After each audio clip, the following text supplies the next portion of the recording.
Baik, assalamualaikum warahmatullahi wabarakatuh. Selamat pagi semuanya. Kali ini Ibu akan membawakan materi, yaitu tentang faktor pengaruh kebutuhan manusia. Kenapa faktor pengaruh kebutuhan manusia ini ada? Karena sebagai makhluk hidup, manusia memiliki beraneka ragam kebutuhan. Kebutuhan tersebut dipengaruhi oleh beberapa faktor, dan faktor tersebut tidak dapat berdiri sendiri, melainkan satu sama lain saling terikat atau terkait. Nah, sesuai dengan situasi dan kondisi yang sedang terjadi. Lalu apa saja macam-macam dari faktor pemenuhan kebutuhan? Yang pertama di sini ada faktor kondisi alam, di mana kondisi alam berkaitan dengan kebutuhan yang harus dipenuhi oleh manusia. Manusia akan melakukan usaha dan upaya untuk memenuhi kebutuhan yang dipengaruhi oleh kondisi alam di mana individu tersebut tinggal. Yang kedua ada faktor pendapatan, yaitu setiap orang yang bekerja pasti memiliki penghasilan, meski besar kecilnya penghasilan tidak sama, dan jenis pekerjaan dan jabatan seseorang menentukan besar dan kecilnya pendapatan yang didapat. Yang ketiga ada faktor agama, yaitu suatu ajaran agama atau kepercayaan yang dianut oleh seseorang memiliki kebutuhan yang berbeda antara satu dengan yang lainnya. Kemudian faktor kemajuan teknologi, yaitu di mana semakin berkembangnya ilmu teknologi, maka kebutuhan juga semakin berkembang dan memiliki banyak pemenuhan. Dan kemudian ada faktor peradaban, di mana perkembangan zaman akan selalu diikuti oleh perkembangan peradaban manusia. Semakin tinggi peradaban di masyarakat, kualitas kebutuhan manusia akan semakin meningkat pula. Nah, untuk lebih memahami, maka kita lihat contoh dari macam-macam pengaruh faktor kebutuhan manusia. Yang pertama yaitu faktor kondisi alam, di mana ini kita mengambil contoh orang yang tinggal di daerah dataran tinggi seperti Dieng tentunya membutuhkan selimut atau pakaian yang lebih tebal untuk menahan hawa dingin. Kemudian untuk masyarakat atau seseorang yang tinggal di pesisir pasti memerlukan pakaian yang tipis atau berbahan dingin agar tidak terlalu panas gitu ya. Kemudian yang kedua yaitu contoh dari faktor pendapatan. Orang dengan penghasilan pas-pasan tentu lebih fokus untuk memenuhi kebutuhan pokok, yaitu kebutuhan primernya gitu ya. Tapi untuk orang yang berpendapatan lebih, pasti mereka bisa dengan leluasa untuk memenuhi kebutuhannya selain kebutuhan pokok atau kebutuhan primer. Dan begitupun karena penghasilannya mereka meningkat, maka kebutuhan yang harus dipenuhi mereka juga akan lebih banyak daripada pendapatan yang sedikit gitu ya.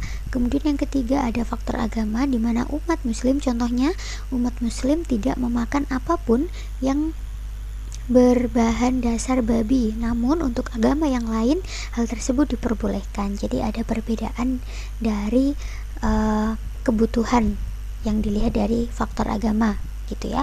Untuk yang keempat yaitu faktor peradaban, yaitu misalkan dahulu kala manusia tidak memerlukan kendaraan gitu ya, namun sekarang kendaraan menjadi kebutuhan utama dan penting karena untuk mengefisiensi waktu yang dimiliki agar aktivitas menjadi lebih ringan atau dapat cepat sampai tujuan.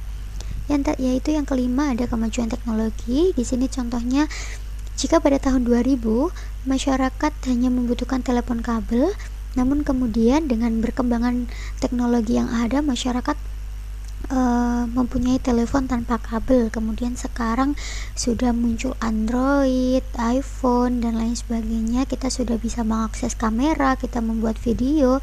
Jadi ada perkembangan gitu ya, dan kebutuhan yang kita butuhkan itu sudah berbeda seperti itu.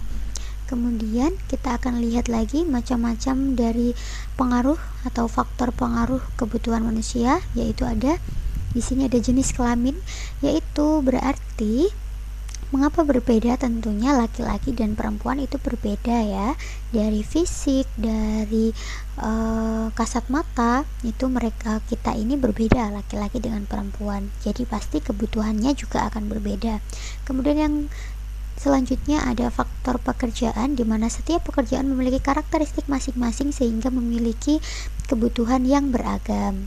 Oke, kemudian ada faktor adat istiadat, di mana setiap tradisi itu mempengaruhi perilaku dan tujuan hidup sekelompok masyarakat. Jadi mereka mempunyai tujuan hidup yang berbeda-beda ya, tergantung dari adat istiadatnya.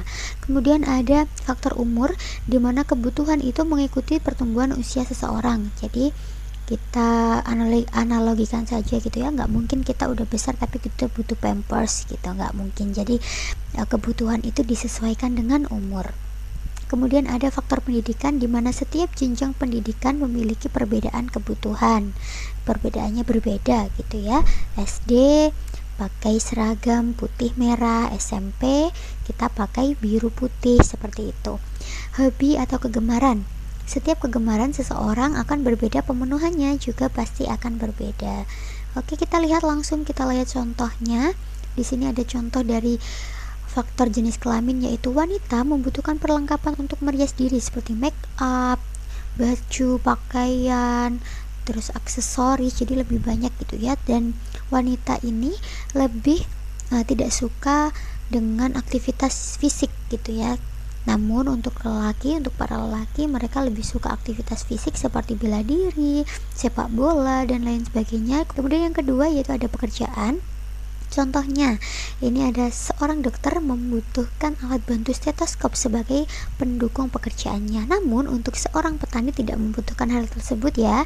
Petani membutuhkannya itu ada cangkul, traktor, pupuk, dan yang lainnya. Dan yang ketiga ada contoh dari adat istiadat, misalkan upacara pernikahan itu tata caranya berbeda dari upacara pernikahan adat Jawa dan adat Sunda, pasti tata caranya berbeda. Kemudian yang biasanya kita sering lihat gitu ya, kalau adat Jawa kita memakai konde, kalau adat Sunda kita memakai siger gitu, seperti itu. Kemudian yang keempat contohnya ada umur. Contohnya yaitu kebutuhan seorang bayi berbeda dengan orang dewasa. Kebutuhan anak-anak juga berbeda dari kebutuhan orang tua, seperti yang tadi Ibu sudah jelaskan gitu ya. Kemudian yang kelima ada contoh dari faktor pendidikan, di mana siswa SD membutuhkan buku dan alat tulis untuk belajar dan mengerjakan tugas. Lain lagi untuk siswa SMP dan SMA, mungkin sudah membutuhkan laptop, handphone, dan lain sebagainya. Kemudian ada faktor hobi dan kegemaran. Di sini contohnya, seseorang yang mempunyai hobi melukis pasti dia akan membutuhkan kanvas, cat, kuas, alat-alat untuk melukis. Mungkin itu yang bisa Ibu sampaikan gitu ya, dari berbagai macam faktor kebutuhan. Mungkin masih ada banyak yang lain lagi yang bisa kita ulik gitu. Namun untuk materi kali ini, untuk mempertegas atau memperjelas apa yang sudah kalian cari, apa yang sudah kalian lakukan sebelumnya, mungkin itu saja yang dapat Ibu sampaikan. Kurang lebihnya Ibu mohon maaf. Wassalamualaikum warahmatullahi wabarakatuh. Sampai jumpa.